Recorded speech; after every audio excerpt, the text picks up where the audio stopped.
स्थळावर रस्त्याची पाहणी करताय। या रस्त्यातून कोट्यावधी रुपये खर्च करून सुद्धा या रस्त्याची दुरावस्था आजही संपलेली नाही। बघितलं आपण भिवंडी ते दाक्युली फाट्यावर आपण या रस्त्याची एवढी वाईट दुरावस्था आहे की म्हणजे 4 व्हीलर सोडा 2 व्हीलर वाल्यांना गाडी चालवता येते। म्हणजे हे वर्षानुवर्ष म्हणजे जेव्हा मी 2014ला आमदार झालो त्या वेळेपासून आज तक आहे ही परिस्थिती आहे। म्हणजे ह्या रस्त्याला बाकीच्या ठिकाणी द्यायला पैसे आहे आणि ह्या रस्त्याला आत्ता 1500 कोटी मंजूर झालेले, त्यातूनही 777 कोटीचं आता टेंडर निघाले। मग ते पण लवकरात लवकर केलं पाहिजे। आता ही सगळी लोक जे आहेत त्रस्त झालेले त्या रस्त्यावर, अख्खी लोक आता उद्याच आमचा तालुका प्रमुख आहे आंदोलनाला बसणार आहे। म्हणजे ह्या अशी परिस्थिती या रस्त्यावर असल्यावर आणि ह्या रस्त्यावर जे ठेकेदार आहेत त्यांचं काम एवढं स्लो आहे। आता आपण ज्या ठिकाणी उभा आहे त्या ठिकाणी फक्त DLC केलेलं आहे, वरती त्याला कॉन्क्रीट टाकायला महिना गेलाय। ज्या ठिकाणी कामं चालू आहेत त्या ठिकाणचे जे काही हे असतं जे मटेरियल काढलेलं असतं ते खड्ड्याच्या टाकलं पाहिजे। हे लोक अक्षरशः विकतात, म्हणजे अशी या ठिकाणची परिस्थिती आहे। नागरिकांचा संताप जो आहे तो आज या ठिकाणी मोठ्या प्रमाणात दिसून आला। विशेषतः जो त्रास आहे तो नागरिक या ठिकाणी मोठ्या प्रमाणात सहन करतात। हे आता नागरिक त्रस्त झालेले आहेत आणि सर्व संतापलेली आहे, कारण वर्षानुवर्ष ह्या रस्त्याची परिस्थितीच तशी।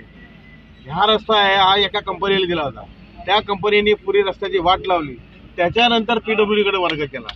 PWDने करोडो रुपये टाकले, पण ते पैसे एका वर्षात फक्त तो काम व्यवस्थित झाला, दुसऱ्या वर्षी आहे तसाच। म्हणजे ते पैसे एवढे टाकून जर का शासनाने ह्या रस्त्यावर आधीच 2-3 हजार करोड दिले असते, हा म्हणजे याच्यापर्यंत काय ते मनोरपर्यंत गेला पाहिजे। शासनाची तिथे कुठे चुकी आहे? 100% जे होतं ते जे काय सुप्रीमवाला होता त्याला तेव्हाच डिस्क्वालिफाय करायला पाहिजे होता ना। हे सर्व आता लोकांचा उद्रेक झालेले हे तेव्हाच करायला पाहिजे होतं। आता लोक रस्त्यावर उतरायला म्हणजे आता तयार आहेत, म्हणजे आता उद्या तर आहेच आंदोलन, म्हणजे आता काही लोक भिवंडीकडे पण आंदोलन करणार आहेत। म्हणजे आता हे कधी म्हणजे किती दिवस लोकांनी सहन करायचं? नक्की साहेब, आपण निधी रस्त्यांवरती अपघातींना लोक सामोरे जात आहेत। विशेषतः अनेक वेळा डागडुजीसाठी खर्च करण्यात आले, परंतु निकृष्ट दर्जाचं डागडुजीकरण करण्यात येत आहे। हे सर्व या ठिकाणी जे ठेकेदार आहेत हा या ठेकेदारांचा सर्व हे आहे। हे आता PWD आपण जे पैसे जे मंजूर करतो PWDच्या माध्यमातून करतो, तो PWD कोणाला हे टेंडर देते, ते टेंडर तो दिल्याच्या नंतर तो ठेकेदार खरोखर त्या रस्त्यावर काम करतो का हे पाहणं PWDचं काम आहे। जर ठेकेदार काम करत नसेल तर त्याच ठेकेदाराला पुन्हा काम का देणं? हे मागच्या वेळेला सर्व आम्ही केलेलं आहे, कारण आम्ही आवाज विधान भवनामध्ये आवाज उठवला, रस्त्यावर उठवला, पण त्याच्यावर कुठली कारवाई नाही झाली। तो ठेकेदार राजसपणे म्हणजे शासन त्यांना पाठीशी सर्वांना माहिती आहे या रस्त्यावर कोण कोण काम करतो ते ठेकेदार।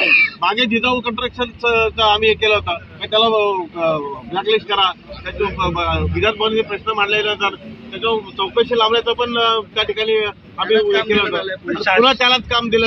त्यांना पाठीशी घालतात, 100% पाठीशी घालतात। आमचा आरोप आहे, आम्ही सत्तेत असून पण आम्ही सांगतो का त्यांना पाठीशी घालतात।